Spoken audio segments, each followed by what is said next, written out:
ያለፈው ሳምንት ከእናቴ ጋር ስልክ ላይ ሆኜ በርበሬ እያለቀብኝ ነው ስላት ታላኩልሽ ስትለኝ በቃ እሺ በዚያውም የሽምብራ ዱቄት ላኪልኝ አልኳትና ዛሬ ደረሱ የላከችልኝ ነገሮችና የሽምብራ ፍርፍር ልሰራ ተዘጋጀው። የተጠቀምኳቸው ነገሮች ውድ እናቴ የላከችልኝ የሽምብራ ዱቄት፣ ሽንኩርት፣ ቲማቲም፣ ቃሪያ፣ ጨው፣ ኮረሪማና ትንሽ እርድ።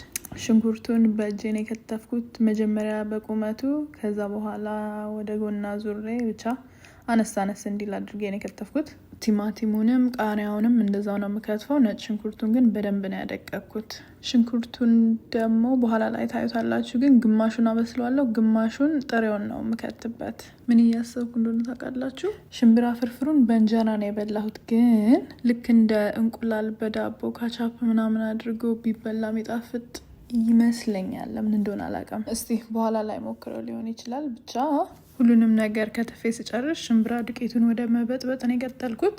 ጨው፣ ኮረሪማና ትንሽ እርድ አድርጌ ውሃ ጨምሬ በጠበጥኩት። በጣም ቀጭንም በጣም ወፍራምም መሆን የለበትም።